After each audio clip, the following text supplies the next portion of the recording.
২০২৫ সালে দেশে সড়ক দুর্ঘটনার সংখ্যা বেড়ে ৬,৭২৯টিতে পৌঁছেছে। এতে ৯,১১১ জন নিহত এবং ১৪,৮১২ জন আহত হয়েছেন। ঢাকা রিপোর্টার্স ইউনিটিতে রোববার আয়োজিত সংবাদ সম্মেলনে এই তথ্য তুলে ধরেছে বাংলাদেশ যাত্রী কল্যাণ সমিতি। সংগঠনটি জানিয়েছে, মোটরসাইকেল দুর্ঘটনার সংখ্যা ২,৪৯৩টি, যা মোট দুর্ঘটনার ৩৭.০৪%। এই দুর্ঘটনায় ২,৯৮৩ জন নিহত এবং ২,২১৯ জন আহত হয়েছেন। সামগ্রিকভাবে ২০২৫ সালে সড়ক দুর্ঘটনা আগের বছরের তুলনায় ৬.৯৪% বেড়েছে। নিহতের সংখ্যা বেড়েছে ৫.৭৯%, আহতের সংখ্যা বেড়েছে ১৪.৮৭%। কিউব হোল্ডিংসের গল্পে সেই রেখাটি আঁকা হয়েছিল আজ থেকে ১ যুগ আগে। নকশাই আমাদের ভাষা। Cube holdings limited.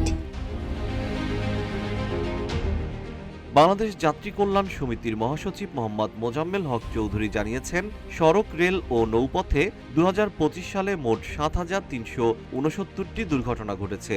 এতে ৯,৭৫৪ জন নিহত এবং ১৫,০৯৬ জন আহত হয়েছেন। রেলপথে ৫১৩টি দুর্ঘটনায় ৪৮৫ জন নিহত এবং ১৪৫ জন আহত হয়েছেন। নৌপথে ১২৭টি দুর্ঘটনায় ১৫৮ জন নিহত, ১৩৯ জন আহত এবং ৩৮ জন নিখোঁজ রয়েছেন। সংগঠনটি জানিয়েছে, দুর্ঘটনার কারণ বিশ্লেষণে দেখা গেছে ৪৮.৮৪% পথচারীকে গাড়ি চাপা, ২৬% মুখোমুখি সংঘর্ষ, ১৮.৬৩% নিয়ন্ত্রণ হারিয়ে খাদে পড়ে, ০.৬৮% ট্রেন যানবাহন সংঘর্ষ এবং ৫.৩৭% অন্যান্য কারণে।